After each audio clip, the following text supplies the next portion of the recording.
Buenas tardes a todos. Les doy la bienvenida y les doy las gracias por la asistencia hoy al Ateneo.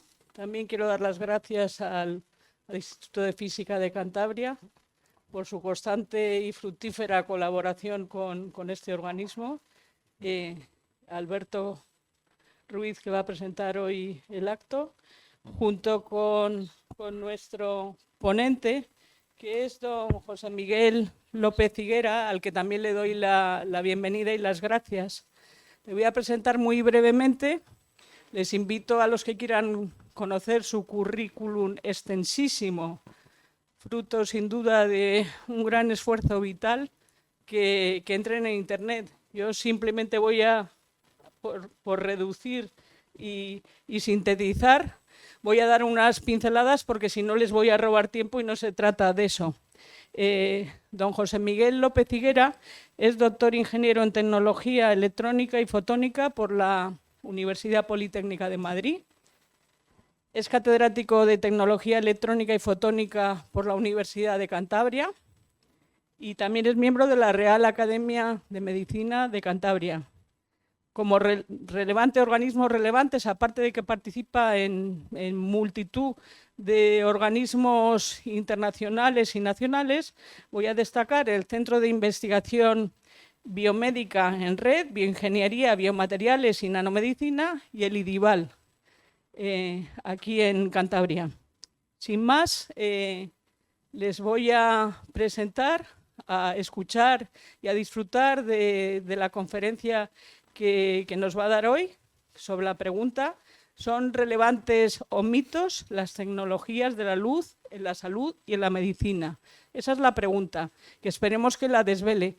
Yo, además, en tiempos que sinceramente y particularmente pienso que a veces son oscuros, agradezco mucho que alguien nos hable y nos dé algo de luz sobre esta pregunta. Muchas gracias.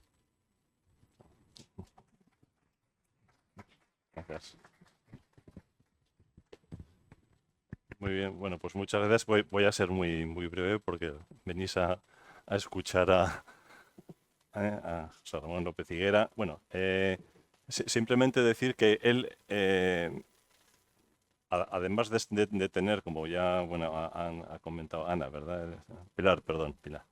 Como ya ha comentado Pilar, ser un gran científico aplicado. Nosotros en el IFCA lo que queremos es promocionar la ciencia, promocionar la difusión de la ciencia básica o aplicada, y en cualquiera de las áreas.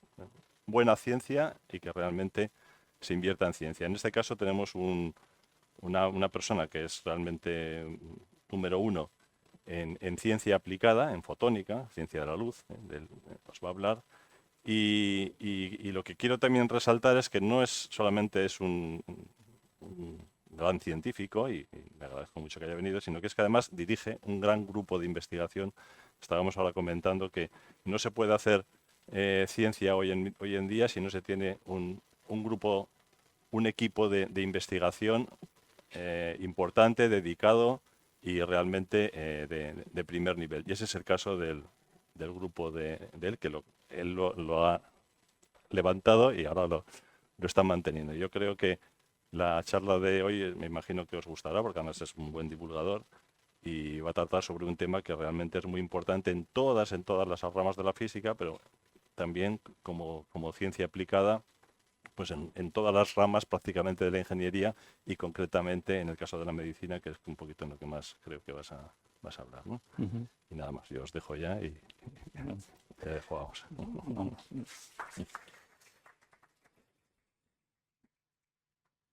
Bueno, muchas gracias por la amable presentación y por ambas partes. Y decir que es un placer estar hoy aquí para compartir con todos ustedes unas piezas de conocimiento, unos pequeños spots de conocimiento de lo que se puede hacer con la luz. Veremos luego lo que vamos a entender por luz y probablemente sea algo diferente de lo que ustedes están entendiendo. Y en relación, en este caso concreto, centrado en la medicina. Entonces, pues lo dicho, muchas gracias por su asistencia en un día en el que hay infinidad de políticos de primer nivel por ahí dando mítines. El Madrid juega a las 9 y se juega el pasar o no pasar y muchas cosas. Por lo tanto, muchísimas gracias por su presencia. Gracias por la presentación. Y voy a empezar, porque los años pues a veces nos juegan malas pasadas y se olvida uno de reconocer pues lo que debe de reconocer. Y voy a empezar simplemente dando las gracias a varias organizaciones. Una de ellas pues es mi grupo de investigación, que en este momento es exactamente ese que ustedes tienen ahí y que bueno, es un grupo fundado en el año 1992 y que ha llegado a tener hace unos años más de 30 miembros que hemos tenido que despedir consecuencia de la crisis y de que van finalizando proyectos, pues 8 o 10 ingenieros en los últimos 6 meses, y los que quedan son los que ustedes están viendo ahí. Gracias a ellos, porque como ha dicho Jimeno, si no hay grupos hoy día que tienen miembros brillantes, muy importante, que se llevan bien, armónicos, y que tienen esa experiencia y conocimientos complementarios, hoy día no se pueden abordar realmente proyectos de envergadura. Esa es la auténtica razón. Y Jimeno, Alberto, que sabe muy bien de qué va la historia, pues lo ha señalizado muy bien. Gracias también a un montón de empresas, ahí solamente están una muestra de ellas, de las empresas que a lo largo de todos estos años pues han tenido a bien firmar contratos de investigación con nosotros, porque esos dineros, pues además de servir para hacer los proyectos, pues han servido para financiar a personas. Es decir, siendo universitarios estamos contribuyendo al empleo. Si ustedes han visto ahí 20 y tantas personas, el 50% de esas 20 y tantas personas están financiadas con dineros que conseguimos consecuencia de los proyectos que hacemos. Y vamos a ir entrando en harina y vamos a formular inicialmente una primera pregunta. ¿Es esto de la fotónica, que vamos a ir aclarando los términos poco a poco, es esto de la fotónica realmente relevante bajo el punto de vista de la generación de conocimiento? ¿Es irrelevante? Pues puedes contestarlo con muchas cosas, pero yo creo que hay una manera que es incuestionable.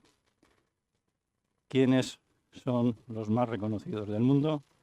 Los premios Nobel. En los últimos años, desde 2014, relacionados con las ciencias y las tecnologías de la luz, han sido Nobeles todas esas personas. 15 personas. Luego, está claro que la fotónica parece ser que es algo interesante, contribuyendo en muchos campos. Luego nos podríamos preguntar, ¿y es relevante este campo de conocimiento en lo concerniente al desarrollo de las organizaciones empresariales, regionales, nacionales, europeas, etcétera, etcétera? Y la respuesta también queda de manera clarísimamente contestada, simplemente mencionando que la Unión Europea declara 6 tecnologías claves para su desarrollo. 6 tecnologías claves no para investigar, para su desarrollo económico y social. Y de las 6 tecnologías claves, una de ellas es la fotónica. ¿Vale? Eso es lo que hace Europa. En este caso, Europa fue por delante de los demás. Y Estados Unidos, al renglón seguido, la declara esencial para su desarrollo. Y las Naciones Unidas,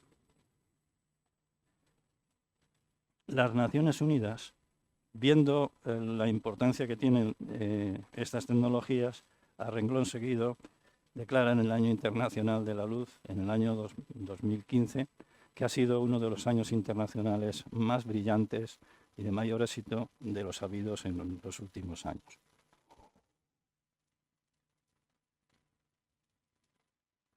Bueno, pues parece que esto de la luz, de las ciencias y tecnologías de la luz, parece que es algo interesante. La organización, entonces, que vamos a ver, de lo que vamos a ir hablando a partir de ahora, va a tener pues 4 grandes bloques. Primero vamos a aclarar qué es esto de la fotónica, qué es esto de la luz, para que todo lo que hablemos pues nos entendamos, es decir, un poco de codificación entre nosotros. y para que todo el mundo luego pueda hablar con propiedad, tomándose una caña, etcétera, etcétera. Una cosa que quiero advertir es que yo no les voy a hablar con grandes ecuaciones diferenciales, con el cuello estirado, etcétera. Yo les voy a hablar como si estuviéramos tomando un café en una cafetería para que nos entendamos clarísimamente.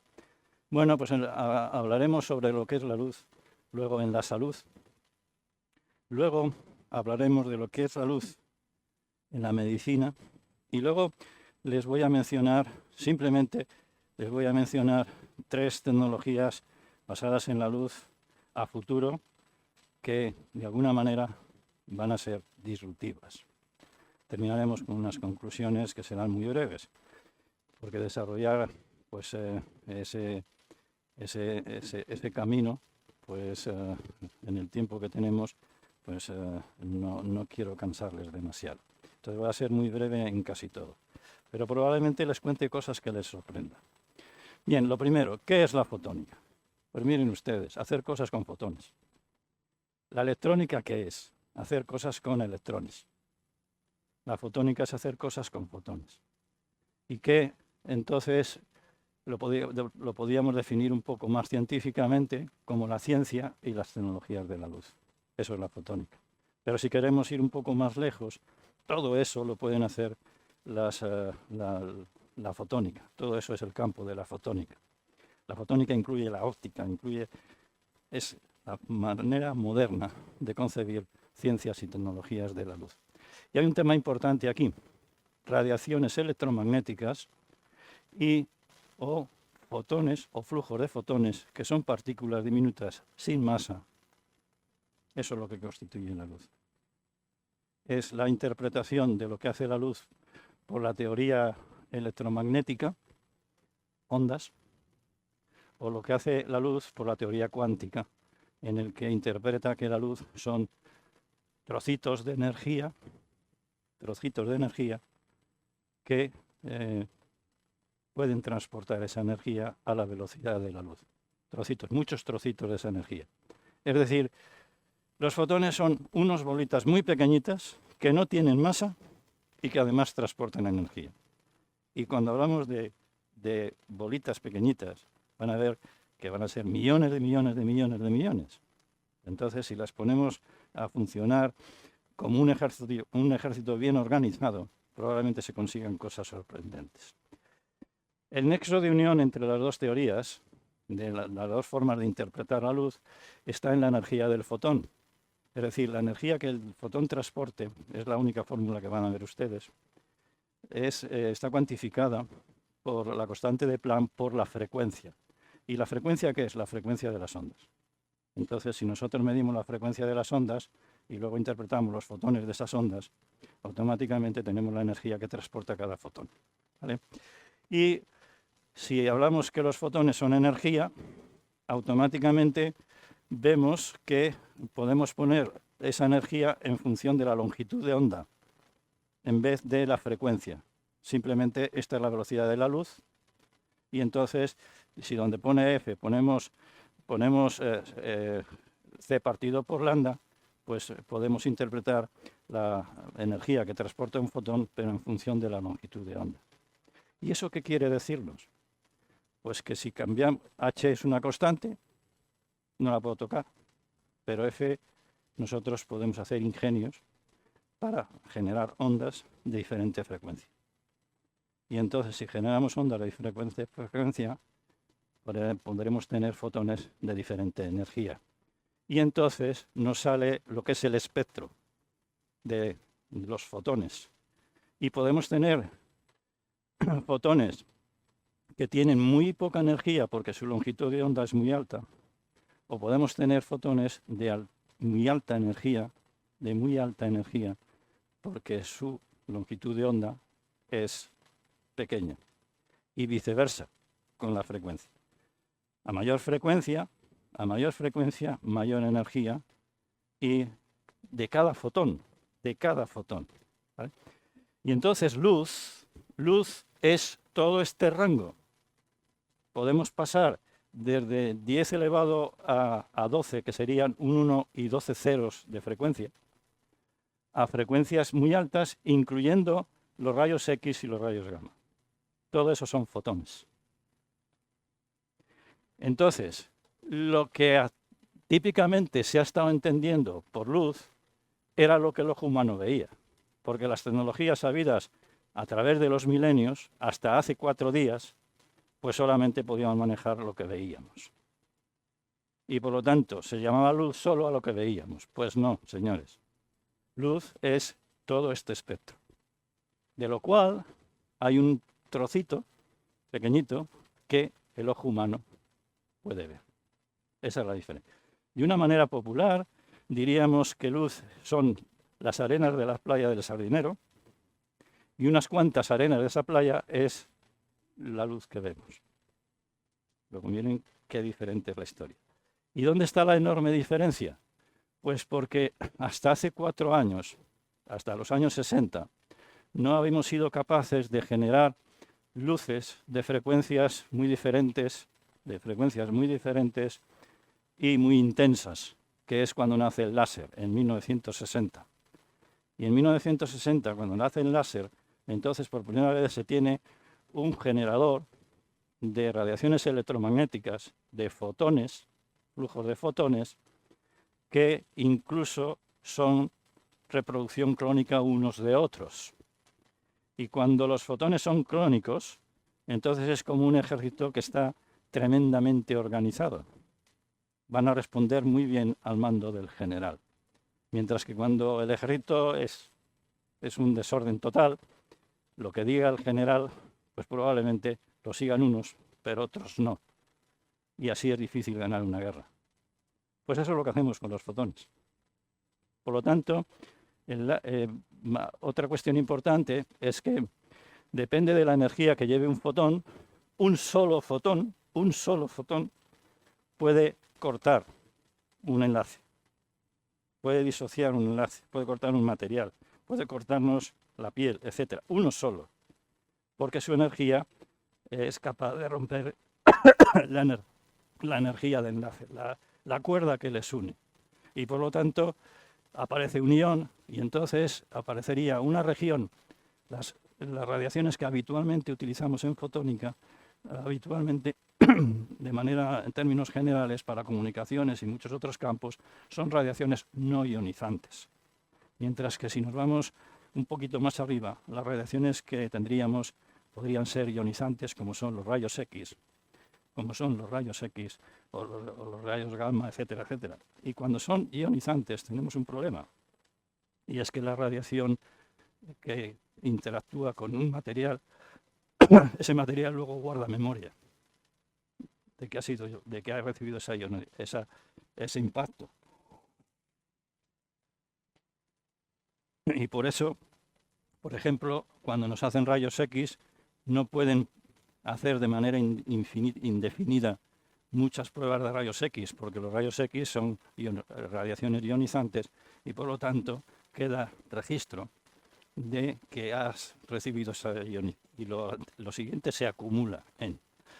Bueno, pues como ya anticipaba, podemos tener generadores de luz desde los antiguos artistas prehistóricos que pintaron las cuevas del Coalanas en Ramales o las cuevas de Altamira con lámparas simplemente de tuétano, prendiendo el tuétano. Eso es un generador de luz, pero claro, con muy poquitos fotones.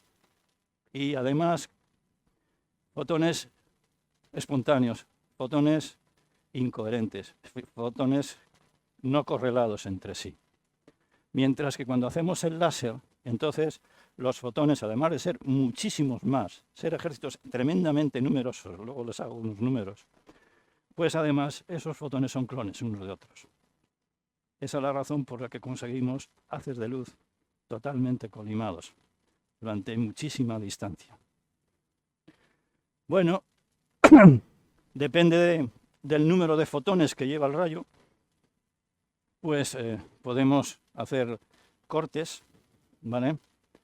Y el láser pues puede ser continuo. Ahora estoy emitiendo en continuo, pero puedo hacer esto. Y eso sería pulsado. ¿vale? Entonces, bueno, pues podemos hacer pulsos de luz que sean de muy poco tiempo, de incluso femtosegundos. Es decir, cuando haces el pulso y lanzas la luz, femtosegundo es un segundo dividido entre un 1 y 15 ceros. ¿Se imaginan lo que es eso? Un 1 y 15 ceros. Eso es un femtosegundo. Pues como el impacto que hagan con los materiales es tan rápido, a los materiales no les da tiempo a reaccionar y se pueden producir cortes limpios. Mientras que en los otros casos, cuando son pulsos muy anchos, aparecen crackings, aparecen problemas térmicos. Y otra cosa importantísima, al ser el láser un generador coherente, con ingenios ópticos, simplemente con lentes, podemos concentrar los mismos fotones que tenemos en un espacio así, los podemos concentrar en 1 milímetro cuadrado, los mismos. Y la densidad de energía, entonces, es tremendamente mayor. Los mismos fotones en este área, puestos en 1 milímetro cuadrado o en una micra cuadrada, pues evidentemente la densidad de energía que conseguimos es bestial. Entonces, podemos conseguir que entremos, por ejemplo, en la piel, podríamos entrar desde fuera, pero aquí la densidad de fotones no es suficiente para dañar el material. Y entonces los fotones penetran y como van enfocados por una lente, resulta que donde aparece el foco, ahí sí puede haber una densidad de fotones muy grande, suficiente para cortar el material. Y entonces se puede dar la paradoja de que estando por fuera hagamos cortes internos. Evidentemente estarán ustedes viendo bisturís. Para que unos números, para que vean las cosas tan asombrosas, y esto lo que les va a poner es algo módico que nosotros tenemos en el laboratorio. Si nosotros lanzamos un pulso de luz es eso, es luz, y tendría una anchura, que llamamos tau, y una altura, que son los vatios. Esto sería los vatios, la potencia de pico, y esto sería la anchura del pulso. Y podríamos estar haciendo esto. Haciendo el pulsado, ¿no? Pero miren, si ese pulso de luz tuviese 10 femtosegundos, 10 segundos partido por un 1 y 15 ceros de duración, y la energía del pulso fuese tan pequeñita como 20 microjulios, resulta que la potencia de pico llegarían a ser 2 gigavatios. Y en este pulso irían de esta longitud de onda, irían un 1 y 14 ceros fotones. En ese pulso. Es la mayor delta de Dirac que te puedes imaginar. Bueno, pues si podemos conseguir 2 gigavatios equivaldría a la producción de 2 centrales nucleares. Pero claro, en este caso concreto solo lo produce en el tiempo de 10 femtosegundos. Pero eso nos da unas posibilidades inmensas, bajo el punto de vista de investigación, bajo el punto de vista práctico, para cambiar materiales, infinidad de cosas. Y solo esto son 2 pinceladas de posibilidades. Bueno, pues dicho esto, el ser humano ha vivido millones y millones de años y ha vivido gracias a la luz que le ha venido del Sol. Y el tiempo que tarda en llegar la luz del Sol a la Tierra, que son 150 millones de kilómetros, es aproximadamente en 8 minutos. En 8 minutos los fotones que produce el Sol nos llegan a la Tierra. Bien, entonces el Sol se está quemando aproximadamente a 5.700 grados Kelvin, aproximadamente. Y eso significa que en función de esa temperatura está produciendo más energía que radia. Y esa energía que radia nos llega a la Tierra. Nos llegan fotones infrarrojos, visibles, ultravioletas de tipo A y de tipo C, gamma, etcétera, etcétera. Y antes de llegar a la Tierra, aquí tiene una cosa también que les va a ayudar a entender algo, se va a encontrar con una capa de ozono que rodea la Tierra. Y al llegar con esa capa de ozono, al interactuar los fotones ultravioleta con el ozono, resulta que son absorbidos por el ozono. Se los carga el ozono.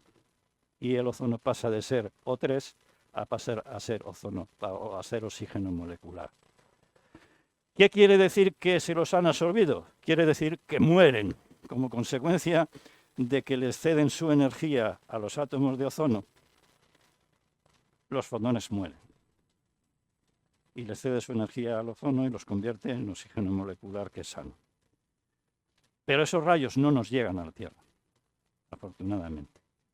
No nos llegan a la Tierra. Y eso es lo que quiere decir esta imagen. Cuando hace años se hablaba de que se había descubierto científicamente un agujero en la capa de ozono, lo que significaba es que se descubrió que había zonas en las que la densidad de ozono era muy pequeña. Y si era muy pequeño, se jalaban muy pocos fotones ultravioleta. Y si no se los jalaban, llegaban a la Tierra. Y si llegan a la Tierra, sin que nos estemos dando cuenta, nos están destruyendo tejido biológico. Nos pueden producir cáncer, nos pueden producir muchas cosas. Por lo tanto, lo de la capa de ozono es realmente importante. La siguiente cuestión, la capa de ozono, la resalto. La siguiente cuestión es que la Tierra también está rodeada de la atmósfera. Y la atmósfera también tiene nubes, tiene densidad de 1000 cosas, y ahí también se pierden fotones. Con lo cual, de los fotones que el Sol lanza a los que llegan a la Tierra, dependen de todas las condiciones que se encuentren por el camino. No voy a entrar en detalle, es una teoría muy bonita y se puede desarrollar muy bien, se puede entender muy bien, pero no tengo tiempo para desarrollar. ¿Qué quiere decir eso? Que lo que el Sol radia y lanza y llega arriba de la atmósfera es todo este espectro, lo amarillo. Pero al interactuar con la capa de ozono, al interactuar con la atmósfera, etcétera, etcétera, pues hay regiones, hay fotones de determinada longitud de onda que mueren en el viaje. Y al morir no llegan a la Tierra. Y entonces lo que llega a la Tierra es lo que ven ustedes rojo. Y gracias al ozono, el O3, ven ustedes que nos cargamos la ultravioleta C, afortunadamente. ¿Vale? Bien, volveremos a ello ligeramente más tarde, pero no tengo tiempo para entrar en más detalle. Con lo cual, el espectro que nos llega a la Tierra sería una cosa así. Y con eso, el ser humano se ha desarrollado durante milenios y milenios y milenios. Y cuando digo desarrollado, quiero decir que ha visto, pero también su forma de funcionar, etcétera, etcétera, ha estado modulado por ese espectro. Por lo tanto, el espectro va a tener mucho que ver con lo que el ser humano va a sentir, ser, etcétera, etcétera. Y con el espectro y con las intensidades, intensidad, número de fotones, podemos cambiar estados de ánimo y muchas cosas como van ustedes a ver. Bueno, pues con estas pequeñas pinceladas que son necesarias para entender lo que vamos a ver a continuación, vamos a ver lo que pues, se puede hacer, solamente 3 pinceladas, lo que se puede hacer con luz en salud, pero luz entendido en sentido amplio, no solamente lo que el ojo humano ve. Luz en salud. Quizá también para desfacer entuertos será conveniente revisar lo que es salud, porque salud no solamente es no tener enfermedad, que es condición, sino es también tener un perfecto estado físico, psíquico, mental, social. Eso es vida saludable. No solamente la ausencia de enfermedad, importantísimo. Es la medicina la que se encarga de velar para que tengamos salud. No, son 2 cosas diferentes. Bueno, pues con esto en mente, vamos a ver luz para asegurar los ritmos internos del cuerpo. Y les voy a contar cosas que probablemente les va a sorprender. Pues mire usted, vamos a ir al revés. ¿Qué pasa si los ritmos internos del cuerpo no están bien sincronizados? Pues que nos pasan todas estas cosas. Y tenemos problemas de salud mental, podemos tener trastornos cardiovasculares, podemos tener problemas reproductivos, podemos tener cáncer, podemos tener trastornos gastrointestinales y podemos tener efectos sobre el cerebro. Y dentro de esos efectos sobre el cerebro, pues por ejemplo, de manera sencillita, porque todo el mundo lo ha experimentado, analicemos qué pasa si no hemos dormido bien. Pues nos pasa todo esto. Nos pasa que las prestaciones que somos capaces de hacer se reducen de manera significativa, aumenta el riesgo de depresión, hay más probabilidades de sufrir Alzheimer, podemos tener mayores riesgos de caídas, esto es muy importante, sobre todo en personas mayores, todas estas cosas. Y tenemos menor respuesta del sistema inmune, que dicho de una manera sencilla, el sistema inmune es el ejército interno que tenemos, natural, para defender cuando nos entran invasores patógenos que quieren jorobarnos. Por lo tanto, es muy importante que el sueño sea adecuado si queremos rendir en el trabajo, si queremos tener buen estado de ánimo y mil cosas. Y esto está íntimamente relacionado con el ciclo, con el reloj biológico central que nuestro cuerpo tiene sin que lo sepamos. Hagamos un pequeño análisis. Por ejemplo, a las 7:30 nos levantamos.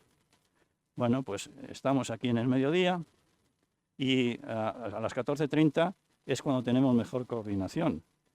A las 15:30, en torno a ello, ¿no? Es cuando tenemos mayores velocidades de reacción. A las 17 tendríamos máxima eficiencia cardiovascular.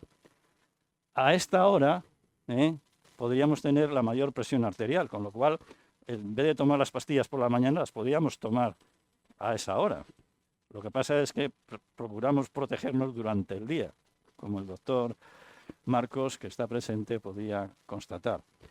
Y sobre esta hora alcanzaríamos, a las 7 de la tarde, alcanzaríamos la mayor temperatura corporal. Todo eso va cambiando. Y sobre las 21 horas empezaría la segregación natural de melatonina. Y la melatonina es la hormona imprescindible para dormir. Es la que nos hacen dormir. Y entonces empieza a segregarse la hormona melatonina y entonces empezamos a dormir, tenemos el sueño profundo, tenemos un mínimo de temperatura porque el cuerpo se queda sin actividad, tiene mínimo de actividad, etcétera, etcétera, y cerramos el ciclo. Y entonces, cuando nos tenemos que levantar, tiene que desaparecer la segregación de melanina para que despertemos, para que alcancemos los máximos rendimientos.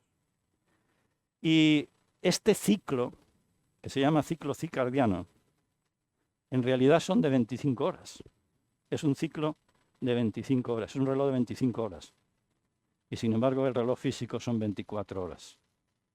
Por lo tanto, es imprescindible sincronizarle todos los días. Y en esa labor, la luz juega un papel estelar. Lo sincronizamos con la luz. Piensen, y no se lo contesto, ¿qué pasa si encerramos una persona en una cueva?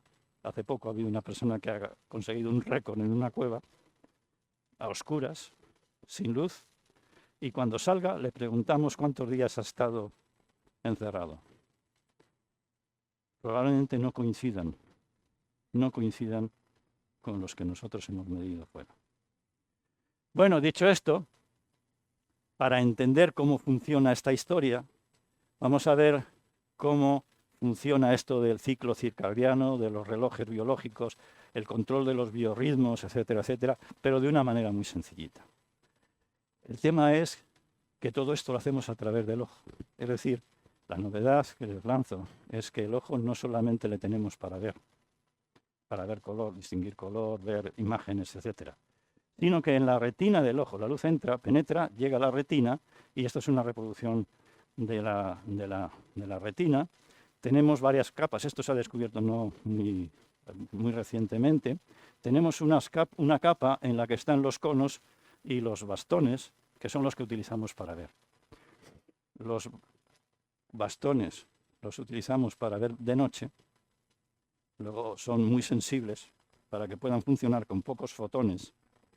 Y sin embargo, los conos, que tenemos conos que son sensibles a las longitudes de onda del rojo, del verde y del azul, esos tienen un umbral muy superior, solo funcionan de día, a partir de un nivel determinado de luz.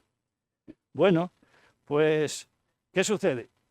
Pues que esta capa que se ha descubierto no hace muchos años, adiós, esto se fue.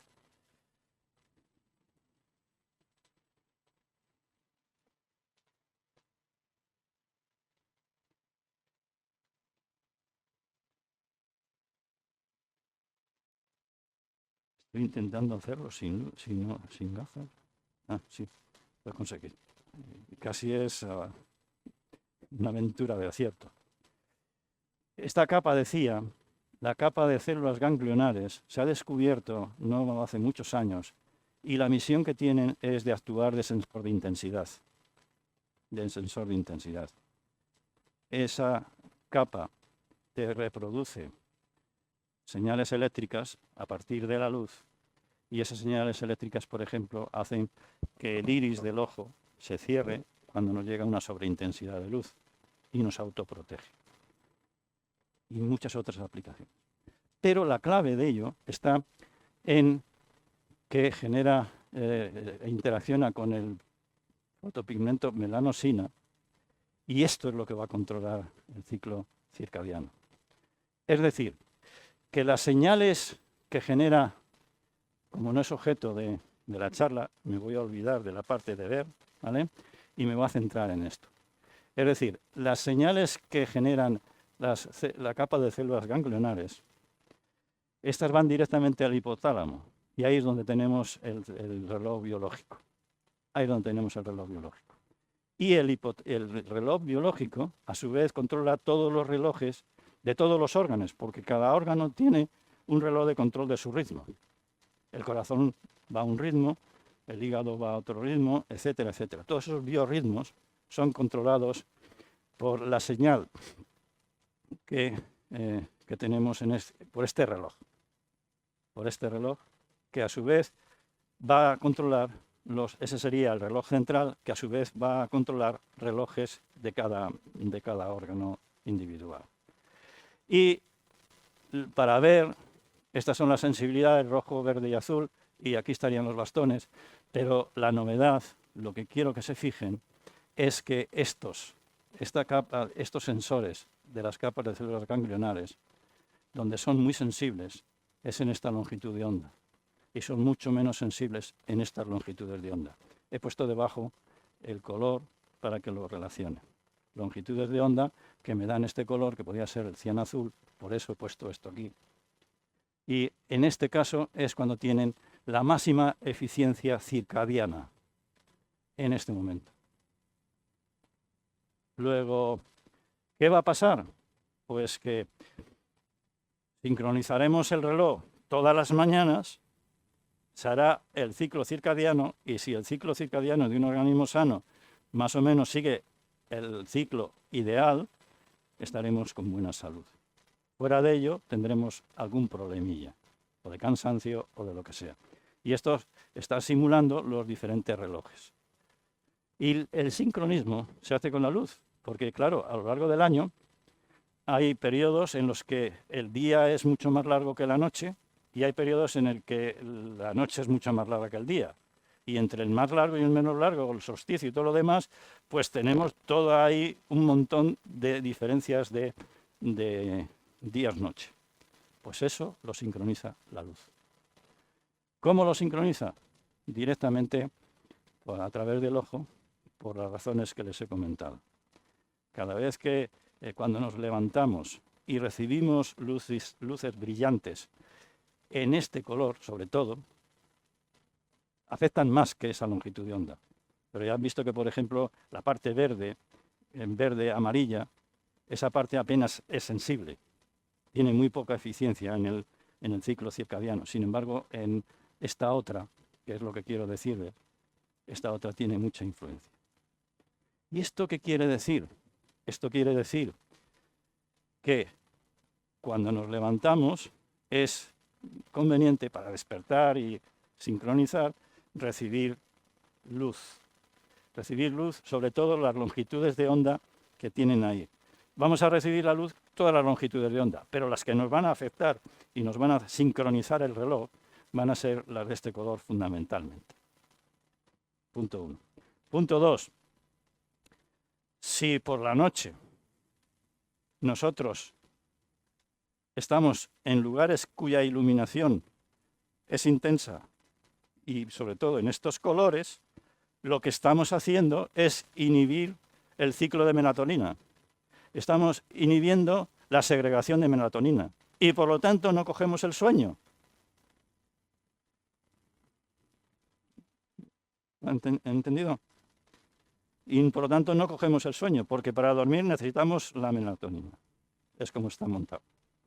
Bueno, pues esta es la longitud de onda clave para sincronizar el ciclo circadiano y para modularle,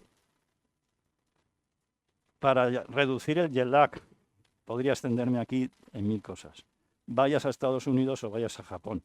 Con luz reduces el tiempo del jet lag, si la luz que utilizas es la adecuada. Ahí tienen un ciclo de melatonina. Y para reducirlo, lo que nos interesa es que tengamos luz. Y sobre todo de las longitudes de onda azul cian. Y sin embargo, y durante el día nos interesa tener luz para estar despiertos y seguir el ciclo. En el momento que hacemos esto, automáticamente el reloj biológico se sincroniza y pasa del ciclo de las 25 horas a las 24. Y entramos en orden. Y cuando ya empezamos a llegar en la tarde, pues es conveniente que vayamos reduciendo las intensidades de luz, etcétera, etcétera, y sobre todo evitar todo aquello que tengan colores cian, azul, porque nos van a inhibir la melatonina. Si lo que quieres es no dormir, ponte un chupetón de luz azul. ¿Vale? Ahí tienen ustedes la eficiencia del ciclo circadiano en función de la intensidad luminosa. Y se entienden por intensidades brillantes, pues cuando tenemos del orden de más de 1000 lux, que son 1000 lux, serían aproximadamente 50 billones de fotones por centímetro cuadrado. Os prometí que eran partículas muy pequeñitas, que cabían muchas en muy poco área, en mucha densidad.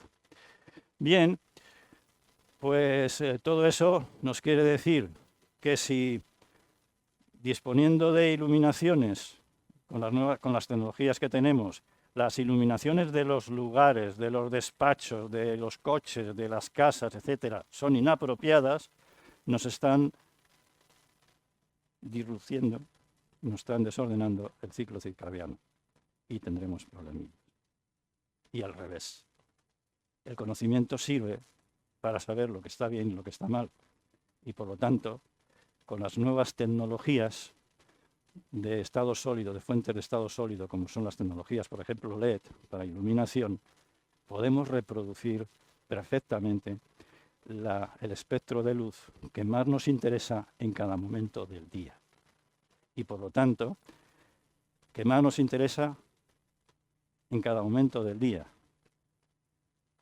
El cuerpo humano se ha formado en la evolución con la luz solar. Luego, reproducir el espectro de la luz solar en cada momento del día. Y entonces estaremos en posibilidades de bienestar. Ahí tienen la iluminación del sol al amanecer, al mediodía y por la noche. Los colores que percibimos son diferentes. Bueno, pues todo ello influye en el estado de ánimo. Y esto es para, puesto que aquí están hablando de 4000 Kelvin, 5000 Kelvin, 6000 Kelvin, esto es la teoría del cuerpo negro, que te sitúa el pico máximo de radiación en función de la temperatura a la que se calienta el cuerpo negro. Entonces, con 5.700 Kelvin tenemos el máximo aquí. Y todo esto es lo que vemos. Y el área es proporcional al número de fotones. Sin embargo, si la temperatura baja, el espectro, el pico está aquí y el espectro que está dentro del visible, lo que percibimos, va a ser diferente. Y vamos a tener, si la mezcla de colores es diferente, tanto en longitudes de onda como en porcentajes de color, si estuviéramos haciendo pinturas, en los kilos de los gramos de cada uno de ellos, ¿no? Pues vamos a tener colores diferentes. Y eso nos va a hacer que veamos lo mismo, pero de manera diferente. Si vemos esta planta, pero la estamos viendo con una luz de 3.300 Kelvin, temperatura de color, vemos esto. Pero si la estamos iluminando con 5.300, estamos viendo esto y es diferente. Y si la estamos haciendo con 5.300, estamos viendo esto, que para nosotros es diferente y nos produce efectos diferentes, psicológicos y físicos. Bueno, pues eso quiere decir que con las nuevas tecnologías podríamos iluminar los despachos, las casas, etcétera, etcétera, de manera diferente. Ahí tienen 3 ejemplos. Podemos conseguir un ambiente activante o podemos conseguir un ambiente acogedor o podemos conseguir un ambiente neutro, por decirlo de una manera. Y eso nos afecta, científicamente probado nos afecta. Y pasan cosas como esta. Estos son ensayos realizados.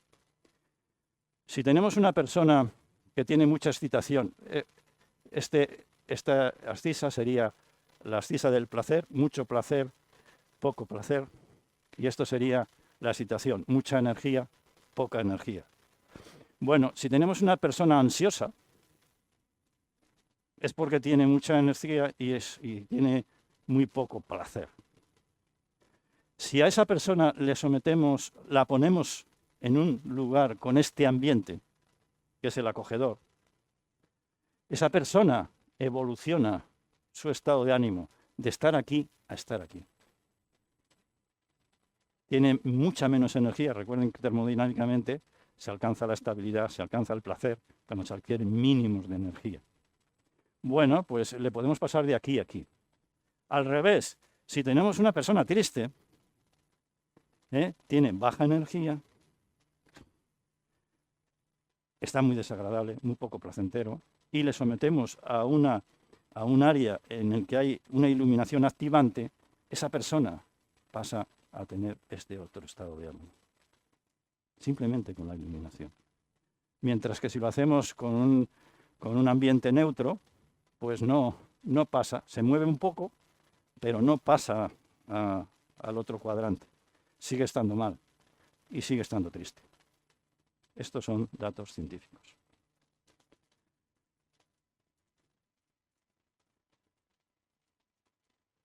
Científicamente probado. Eso quiere decir que debemos para que nos afecte, para que nos ayude a no tener problemas, etcétera, etcétera, podemos hacer iluminaciones que podamos dormir, que pueda haber luz, que podamos dormir y podamos ver, que podamos evitar caídas, que podamos evitar 1000 cosas. Si ustedes ven aquí, esto es gracias a la tecnología LED.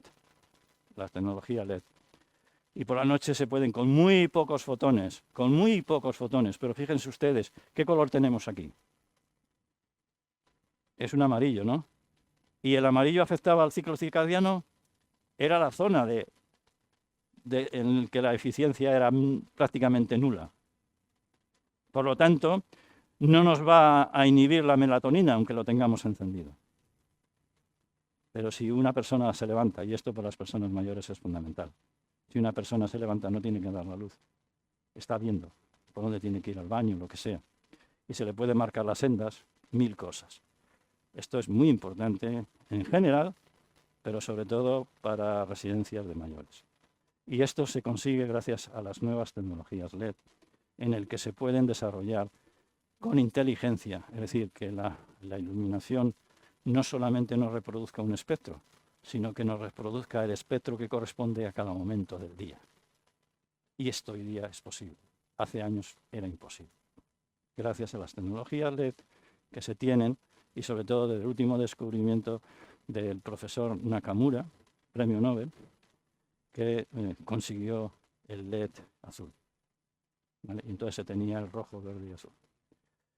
Y se están desarrollando tecnologías de tal manera que las llevemos incorporadas. Y entonces, pues cuando nos levantamos, simplemente nos ponemos las gafas, no tenemos que andar preocupándonos del sol ni nada. Nos van a dar los fotones que necesitamos para despertar, para inhibir la melatonina. Cosas increíbles. Van a tener ustedes la oportunidad de ver a los 2 mejores expertos del mundo en junio en La Magdalena, en la Universidad Internacional Menéndez Pelayo. Vienen del Monte Sinaí, del Hospital Monte Sinaí. Bueno, hemos visto una pequeña parcela de conocimiento. Ahora voy a ir más rápido y voy a mostrar otras 2 parcelas. La producción de la vitamina D. La vitamina D, la que nos generamos por los alimentos, es solamente un 10%, muy poca. Y sin embargo, gracias a la luz, podemos generar el 90% restante en cuerpos sanos. Gracias a la luz. ¿Qué luz? Vamos a ver. Bueno, pues el hígado produce precursor de la vitamina D y lo mete en sangre, circula por la sangre y lógicamente llega a la piel. Llega a la piel y llega a la epidermis. Cuando el sol le pega a la piel, los fotones adecuados cambian ese precursor y le convierten en una provitamina D3. No voy a entrar en detalles. Sería muy prolijo y muy complicado. Y a su vez el hígado, ese producto le convierte en calcio. Y a su vez el riñón, al pasar por el riñón, lo convierte en vitamina D activa, que es la que nos funciona. ¿Y la vitamina es importante? Claro que es esencial. Los problemas de osteoporosis nos vienen por la carencia de vitamina D. Luego, es muy importante poder generar la vitamina D. Tienen siempre la posibilidad de tomarse la vitamina D, pero eso no es natural. ¿Vale? Y entonces, quédense con la imagen. ¿Dónde se produce la vitamina D? En la epidermis. En la epidermis. Luego, ¿qué fotones van a activar el proceso de generación de vitamina D natural? Los fotones que mueran en la epidermis. Morir en la epidermis significa que den su energía a la epidermis y hacen el proceso. Y entonces lo que nos interesaría saber es qué pasa con la longitud de onda, qué pasa con la energía de los fotones, si están en el ultravioleta del vacío, que serían estas longitudes de onda. Lo del ultravioleta del vacío morirían justo en superficie. Los del UVC, que serían este rango, penetrarían un pelín en la piel. Los del rango UVB, estos mueren en esta región. Los UVA, los que por ahí nos meten en cajas para generar bronceado, esos llegan hasta aquí. Y el visible pasaría prácticamente la piel. Esto podían ser, depende del grosor de la piel, pero eso podían ser perfectamente 5 milímetros en algunos sitios. Y el color rojo que vemos, ese sí le vemos, llegaría hasta aquí. Y los infrarrojos penetrarían más. Luego entonces, ¿qué longitudes de onda interesa? ¿Qué radiaciones interesan para generar la vitamina D? Esta.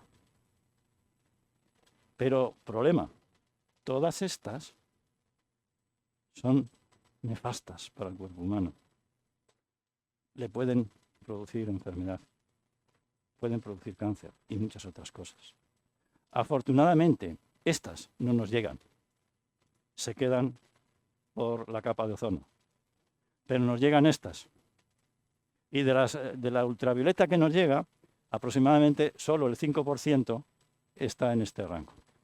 Y esta es la que nos interesa para producir la vitamina D.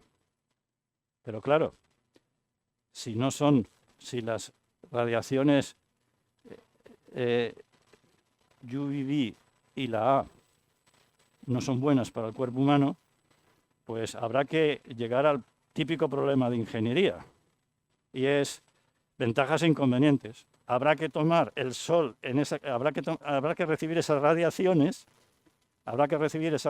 el tiempo mínimo para producir la vitamina D y que no nos produzca ningún problema físico. ¿Me entendéis?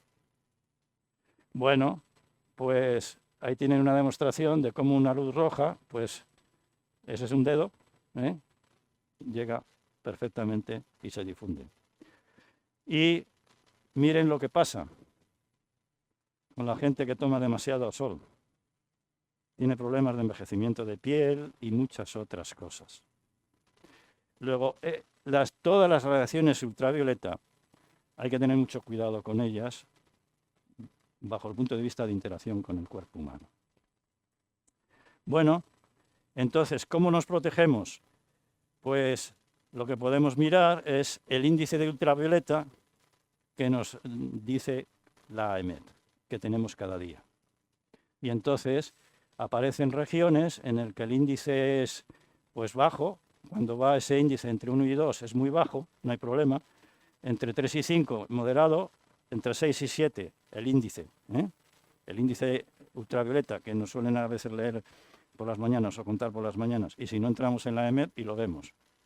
Bueno, y tenemos regiones donde el problema de estar en la calle, pues destapado, etcétera, es moderado o muy inexistente porque hay poca radiación, pero hay sitios en los que sí hay radiación. Y entonces, si nos vamos a la AEMET, hoy, aquí, el índice es 7. 7, ¿no? 7. Con lo cual estaríamos en esta región. Con lo cual, el tiempo de exposición, sobre todo en las horas del mediodía, no debería de pasar de estos minutos, que es el tiempo que tardaría la piel en enrojecer. Es decir, empieza a quemarse. Puede empezar a quemarse. Entonces, antes de eso, pues hay que evitar que nos quemen. Y para ello tenemos herramientas de protegernos con cremas, etcétera, etcétera. Pero ojo, que las cremas las pueden atravesar perfectamente los rayos ultravioleta y tú creer que no te están llegando y te están llegando. Luego, controlemos muy bien el tema de las radiaciones ultravioleta bajo el punto de vista de salud. Entonces, algunas recetas es, si el índice es 3 o menor, bueno, pues con tomar entre 5 y 30 minutos, depende de la estación del periodo del año, etcétera, etcétera, tenemos la dosis de unas 1000 unidades estándar necesarias de vitamina D.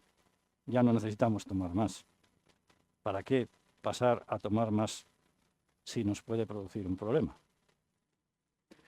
Y, sin embargo, si el índice es mayor, pues simplemente con salir al día con las manos destapadas unos minutos y tal, ya producimos la vitamina D suficiente, si el cuerpo está sano.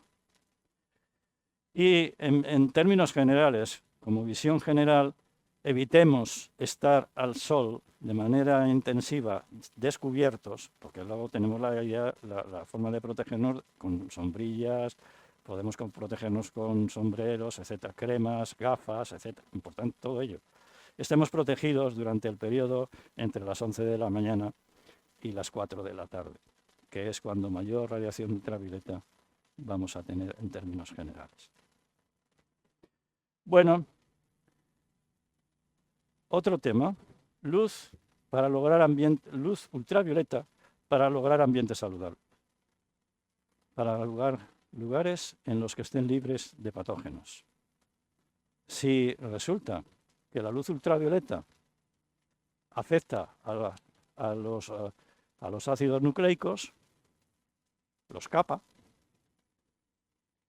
Si los capa, los impide reproducirse. Entonces, si nosotros bombardeamos los microorganismos patógenos con haces de luz ultravioleta, con fotones ultravioleta de la energía adecuada, donde tengan el mayor pico de absorción, los capamos, y si los capamos no se pueden reproducir. Y si no se pueden reproducir no nos enferman. O los asesinamos directamente, como si hacemos la visión de el patógeno, un avión en la guerra, y abajo están las antiaéreas disparando las balas. Las balas serían los fotones. Y entonces podemos conseguir, con radiaciones de entre 265 y 254, que son fotones germicidas, es decir, que producen efecto de destruir los microorganismos, sobre todo la carga genética, pues los podemos destruir si los bombardeamos. Y entonces, pues con 1.000.000 de esos fotones nos cargamos 1.000.000 de esas balas tiradas al avión. El avión es el COVID-19, ¿vale? Pues lo hemos destruido. Y ya no nos va a afectar la enfermedad. Por lo tanto, si hacemos estrategias de hacer que los organismos patógenos pasen por un canal que nosotros tenemos perfectamente controlado y ese canal le bombardeamos con fotones ultravioleta de esa longitud de onda, los asesinamos. Y entonces podemos coger aire que lo tenga, lo pasamos por ese canal, los capamos o los asesinamos, porque las dos cosas se puede hacer, y lo que sale es muerto. Cada vez se pueden poner filtros mecánicos, EPA, y eso no sale ni siquiera. Pero aunque saliese, ya no se reproducen, ya no nos generan enfermedad. Bueno, pues con esta idea, este fue mi despacho durante la pandemia. Con esa idea generamos en mi despacho unos filtros que, introducidos en un purificador estándar, pues se cargaban todos los fotones, todos los microorganismos que pasaban por ello.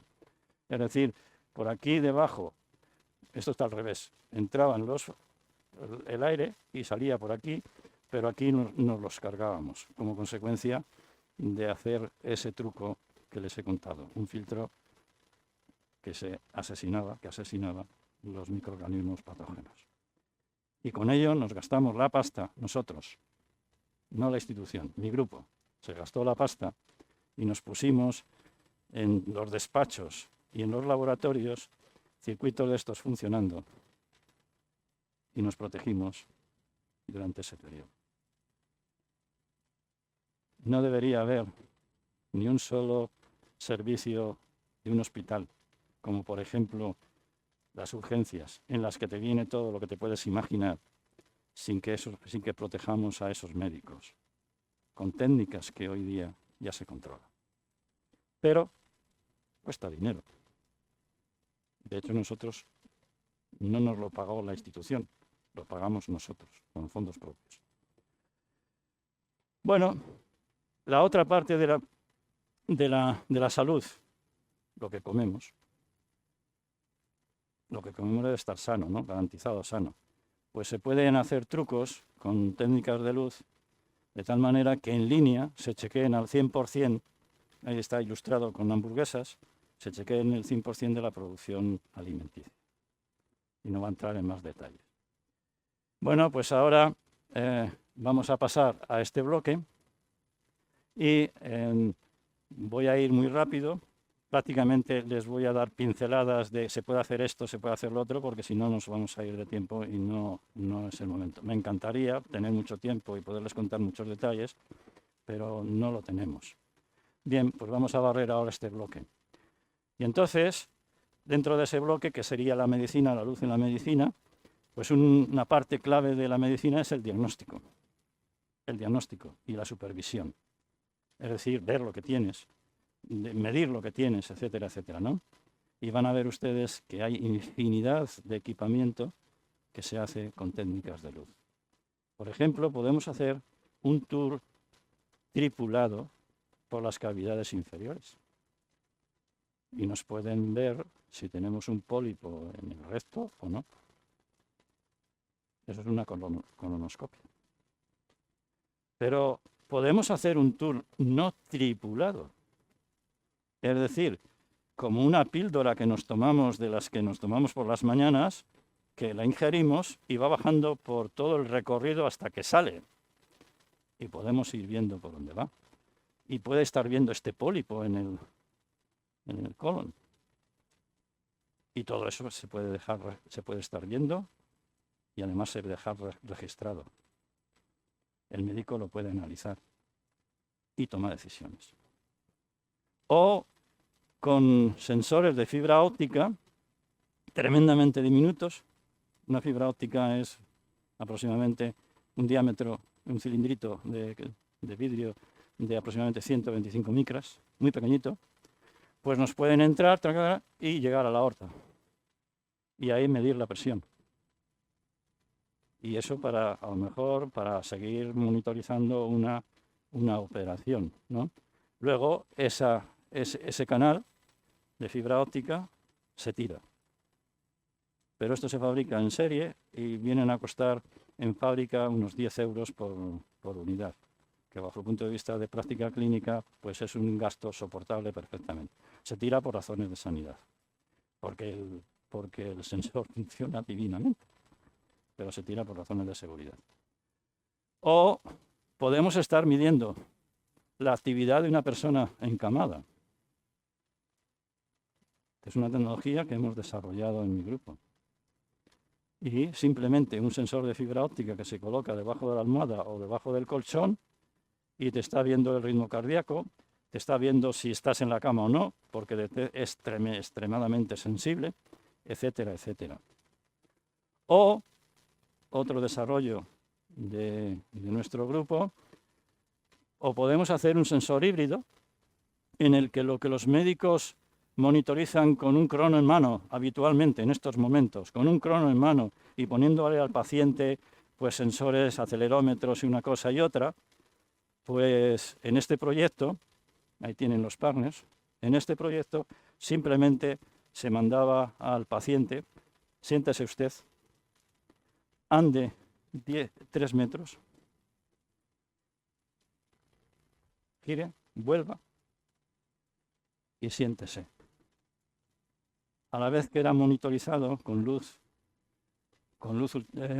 infrarroja y en tiempo real le daba la armonía del paso, los ángulos de las extremidades, a qué altura iba el codo, el tobillo, la velocidad de paso, infinidad de datos, que el médico lo tomaba con un cronómetro, en estos momentos, con un cronómetro en mano. Y como eso es digital, estas son tecnologías digitales, este es un ejemplo claro de lo que es la digitalización, automáticamente, en tiempo real, te puede hacer el informe de acuerdo a lo que el médico quiera buscar. Pero lo más importante de esto no solamente es tener el informe en tiempo real, sino que los médicos están viendo una injerencia de datos que jamás habían tenido, con los cuales están pensando a ver qué hacer para cambiar protocolos, o etcétera, etcétera. Es decir, están investigando, les damos tantos datos que con ellos ahora están investigando qué otras cosas pueden hacer, además de lo que tradicionalmente han hecho con el cronómetro en mano. Otro ejemplo, podemos detectar cáncer y simplemente lanzamos luz sobre el órgano, recibimos algunos fotones, pocos que vuelven, pero esos fotones que vuelven llevan la información de cómo está ese tejido. Y automáticamente, con mucha inteligencia, con mucho procesado, se consigue mapear las zonas que están con tumor y las zonas que no están con tumor. E incluso se puede llegar a distinguir entre diferentes tipos de tejido. Y eso además se puede superponer sobre una imagen real. Con lo cual, este tipo de tecnologías pues, son enormemente útiles para un cirujano. O en una operación de cerebro, en el cerebro, un glioblastoma, por ejemplo, pues es muy difícil distinguir los límites, las fronteras del tumor. De hecho, a veces lo hacen haciéndonos que toquen una guitarra o haciendo cosas para ver si se modifica, según van haciendo cosas, a ver si se modifica algo. Bueno, pues hay técnicas de luz, en este caso SERS, Raman, pero amplificado, que te permite distinguir de la parte del tejido que tiene cáncer de la que no tiene cáncer, porque eso viene codificado en la huella. Y es en tiempo real. Luego, por ahí sí puedo ir. Aquí tengo cáncer, aquí no tengo cáncer. Corto, no corto. Y si corto, tengo que valorar si le quito alguna funcionalidad o no. Tomo decisión, etcétera, ¿no? Pero tienes esa posibilidad. Y podemos hacer tomografías con luz. Tomografía óptica coherente, por ejemplo. Y con ello conseguimos la morfología, es decir, la estructura del tejido. ¿Cómo es el tejido? Son técnicas que tenemos en nuestro laboratorio. O podemos medir la velocidad con luz, podemos medir la velocidad de la sangre a través del efecto Doppler. Y si mezclamos técnicas, lo que se llama técnicas multimodales, mezclamos técnicas diferentes, si mezclamos la OCT, Optical Coherent Tomography, junto con esta técnica, pues entonces se puede ver la morfología y cómo circula la sangre, las dos cosas, todo con luz, sin cortar. Y como demostración de esto les voy a mostrar algo que entiendo debería de ver todo joven, no solamente todo mayor. Lo que ustedes ven aquí es el cerebro de un ratón sano. Ustedes están viendo morfológicamente cómo es esa parte del cerebro que se ha seccionado, y están ustedes viendo unos conductos, unas venas perfectamente abiertas y flexibles. ¿Vale? A esos ratones, a ese tipo de ratón, se le da cocaína durante 3 meses y se vuelve a hacer lo mismo. Y nos encontramos con esto. Aquí tienen ustedes la paleta del flujo de la sangre. Mucho flujo, cero flujo. Miren, además de que las venas, es decir, que las tuberías se vuelven rígidas, además de eso, se obstruyen. Y el flujo es infinitamente más reducido. Por eso vemos la gente que se clava la jeringa, se queda con la jeringa clavada y no se entera, y está 1 hora. Es que el flujo le va. Lo que está claro es que su muerte se va a adelantar. Va a morir muy anticipadamente. Esto lo deberían de ver todos los jóvenes, para ver, porque esto es científicamente probado. Deberían de verlo todos los jóvenes, para saber que el tema de la droga, pues es un tema que hay que evitar a todas costas. Bueno, podemos detectar bioespecies y entonces podemos incluso detectar Alzheimer. Esto es algo que está en un ensayo de tipo 3 ya. Es decir, introduciendo un pulso de luz de una determinada longitud de onda por el ojo, al interactuar con el cristalino, en el cristalino puede haber beta-amiloide, que es sinónimo, que es lo que se encuentra en todo cerebro que tiene Alzheimer. Después de que se ha muerto, se secciona, y en todo cerebro que ha tenido Alzheimer hay beta-amiloide. Luego, si hay deposición en otra parte del cuerpo de beta-amiloide, eso está correlacionado con la aparición de Alzheimer. Y entonces, sin tener que hacer nada de cortar ni nada, simplemente un poco antes, haber metido un aceite, se le mete un pulso de luz, se recoge la luz que vuelve, se procesa y se miden los tiempos de caída de esos pulsos. Los tiempos de caída están correlacionados con la concentración de beta-amiloide. Con esto se espera poder detectar el Alzheimer anticipadamente 10, 15 o 20 años, porque esto se podrá hacer en el futuro cuando se demuestre ya el ensayo 3, se podrá hacer en las consultas de los oftalmólogos, cuando nos van a medir el fondo de ojo. Si se mete un bloque que hace esto además, pues a la vez que te hacen el fondo de ojo, lo que sea, te pueden hacer un chequeo de Alzheimer, de manera no destructiva. No hemos cortado nada, ni hemos tocado nada. Luz. O cuando sucedió lo del COVID, recuerden ustedes que empezaron a financiar proyectos de manera acelerada. Y aquí hubo una investigadora de Barcelona que utilizó una tecnología que ya tenía para detectar bioespecies, la adaptó para detectar el COVID. Y consiguió un proyecto europeo y en un tiempo reducidísimo, pues con luz, porque estos son técnicas de luz, en un chip que se fabrica luego en serie y son infinitamente barato, pues simplemente se pone una muestra de la especie que quieres analizar, se mete ahí y te dice si tienes COVID o no. Eso es lo que se llama el lab, tener el laboratorio en el chip o tener la posibilidad de hacer diagnóstico en el sitio, al lado de la cama, en el lugar. O, ¿qué decirles?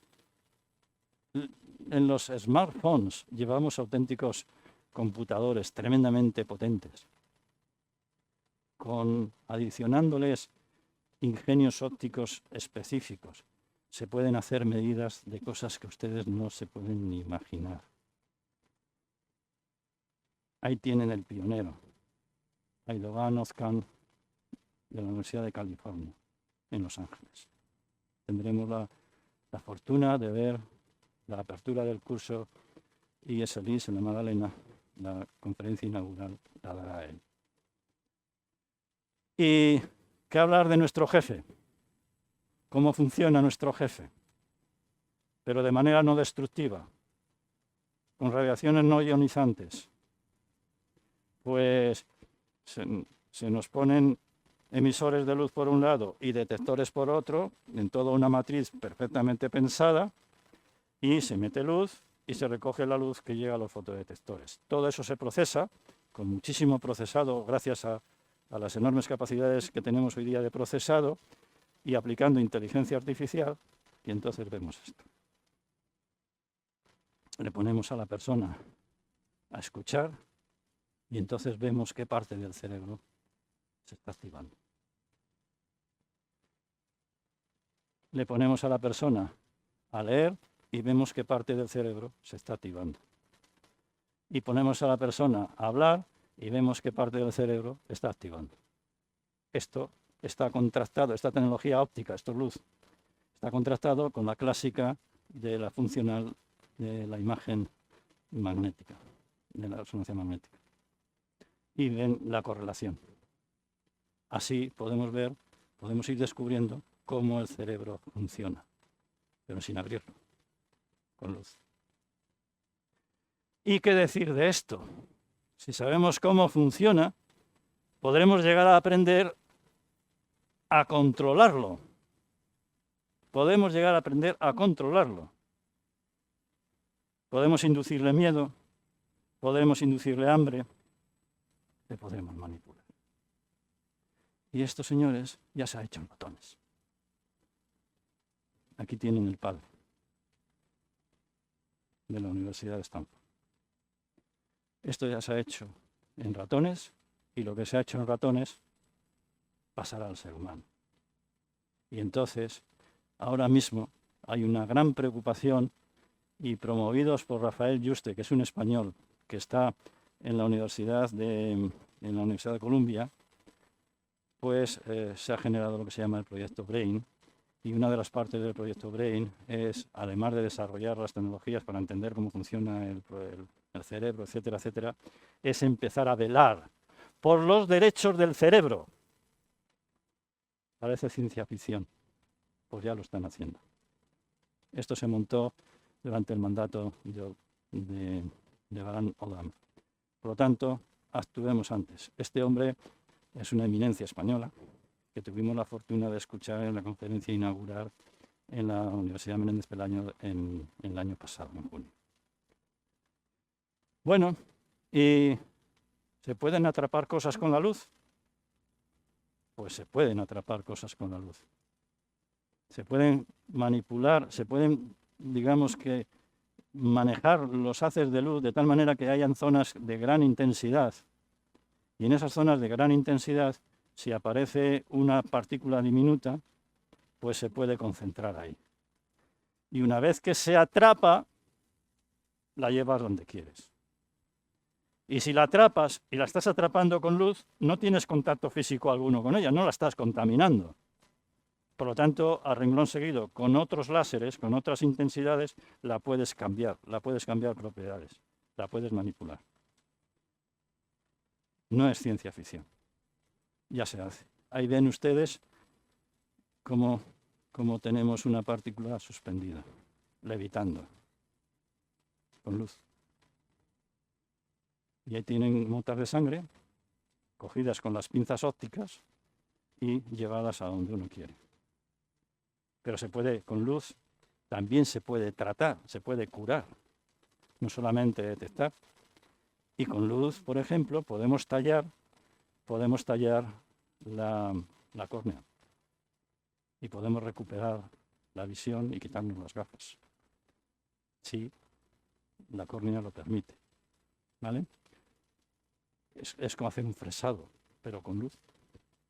O podemos eliminar verrugas, tatuajes, depilación y podemos borrar los pecados de juventud.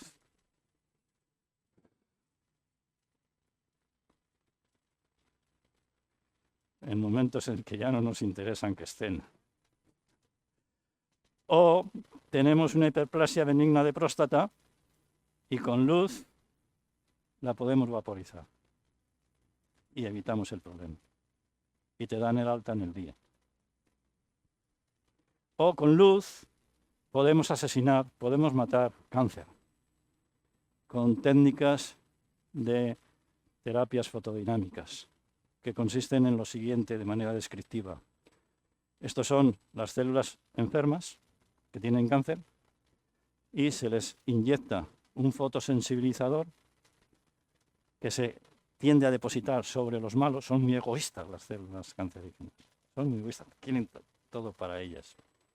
Y a renglón seguido se irradia con luz y se produce una reacción fotodinámica. Y esa produce singlet de oxígeno, que son tremendamente reactivos, o especies reactivas de oxígeno, y se cargan las células, los malos. Se cargan a los malos donde les haga la luz. Con lo cual puedes hacer una cirugía, bueno, es un tratamiento muy selectivo del problema.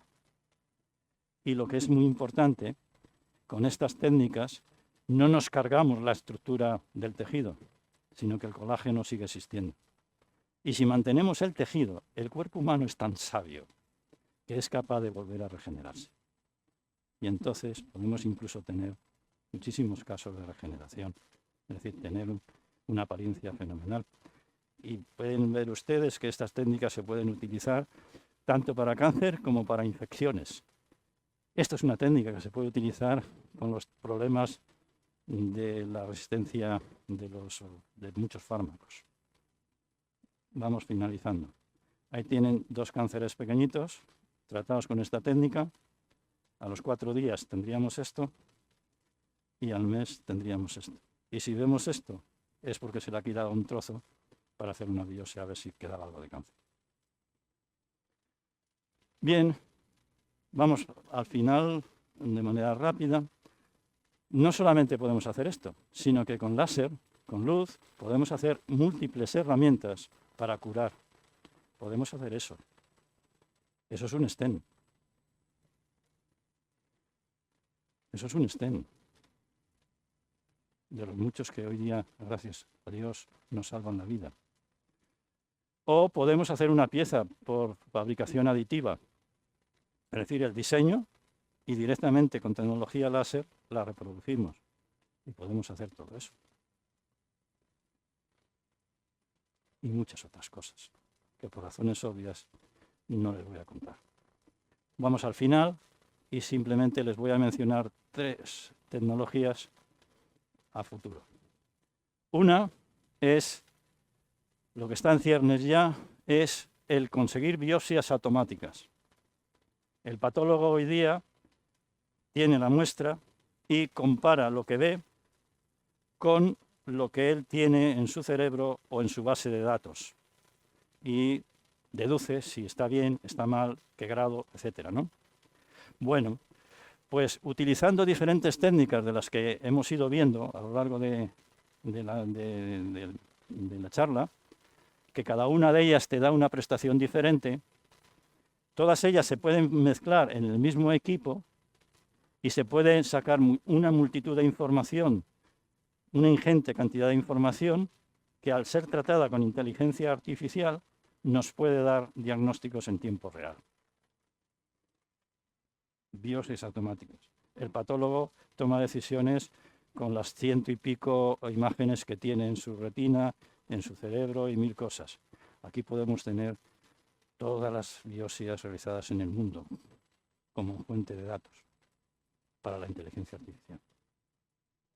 Y lo comparas y te lo da en tiempo real. 1. 2. Baldecilla, protonterapia. La generación de los protones se va a poder hacer con láser.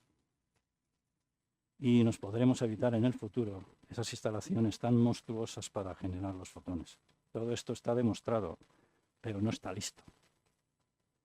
La idea es, con los protones, llegamos a una profundidad, depende de la energía que tengan los protones, llegamos a una profundidad con dosis muy bajas, y por lo tanto no dañan el tejido, y los protones se acumulan en un sitio determinado, que se llama Bragg, a una profundidad determinada que depende de la energía. Y nos siguen. Y además pueden estar muy concentrados.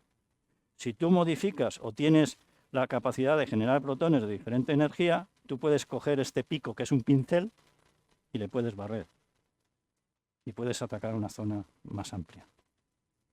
Pero no tienes problema por detrás con la radioterapia actual.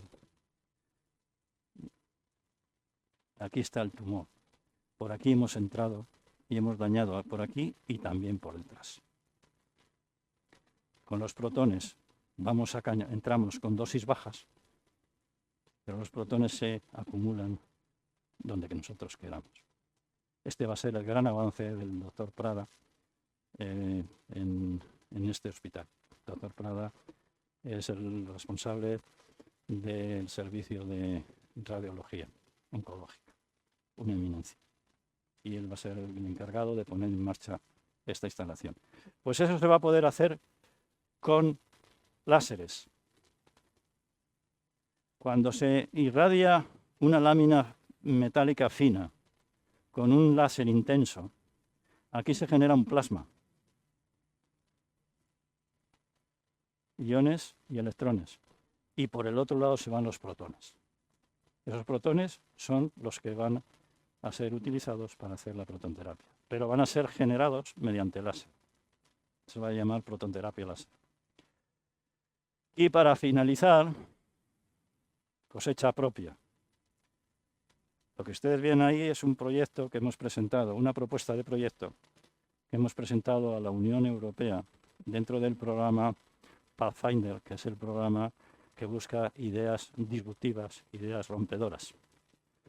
Y en este caso concreto, esto ha sido liderado desde la Universidad de Cantabria, en mi grupo.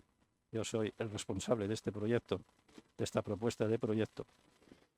Está siendo evaluada para conseguir los fondos y que va a intentar, en el cáncer de mama de mujer, atacarlo mediante una braquiterapia fotónica no ionizante y a la vez una nanomedicina muy específica que va a llevar 2 tipos de partículas y que esos 2 tipos de partículas van a entrar por sitios diferentes al cuerpo y que cuando se unan van a ir con la dirección del cáncer específico, por lo tanto se van a depositar donde haya ese cáncer específico y cuando 2 partículas de esas coincidan van a generar una bioluminiscencia, luz, y esa luz va a desarrollar una terapia fotodinámica que ustedes vieron antes y van a poder atacarse, si todo esto marcha, si nos lo financian y conseguimos demostrar, bueno, hemos demostrado ya la generación de esa luz interna, ¿eh? Sin tener que meter en el cuerpo más que tomas las nanopartículas, como una biomedicina. Se va a poder actuar sobre el primario y sobre la metástasis. Pues bien, esto es todo. Este es el consorcio que ha presentado el proyecto y estamos nosotros. También está el IDIVAL, el doctor Prada liderándolo, ¿eh? Y partner de Alemania, de Italia y también de Irlanda. Esperemos que nos lo financien y que podamos, dentro de unos tiempos, poder venir con resultados específicos. Por lo demás, es muy tarde. Decir que creo que les he demostrado que esto de las tecnologías de la luz no son mitos, sino que son realidades y, sobre todo, van a ser tecnologías clave en el desarrollo, en la revolución de la medicina que se va a producir en el siglo XXI. Porque, como empecé diciendo, lo que ha sido la electrónica para el siglo XX va a ser la fotónica para el siglo XXI, sin que sea decremento para la electrónica, porque van a ser complementarios. Pero esa frase lo que quiere decir que el enorme avance que hemos visto con la electrónica en la parte final del siglo XX, lo estamos viendo y lo vamos a ver todavía con mayor intensidad en lo que va del siglo XXI. Muchas gracias y gracias por su atención.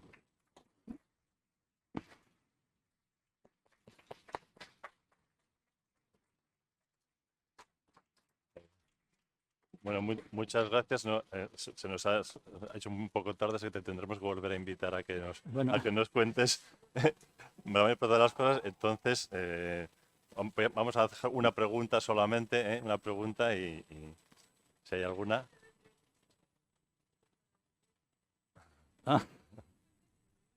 Por ahí van los tiros. Por ahí van los tiros. Se están haciendo una ingente cantidad de estudios. Esta gente que va a venir, la doctora Figueiro y el profesor Ra, que va a venir de Monte Sinaí, estos son los mejores expertos del mundo en todo este tipo de cuestiones. Y hay avances científicos realmente alucinantes. No, pero ya ve que lo tiene. Vamos a dejar, es que porque tienen que cerrar ya a las 9, pero bueno, lo dice. Yo creo que tendrás que volvernos a dar una charla. Muchas gracias.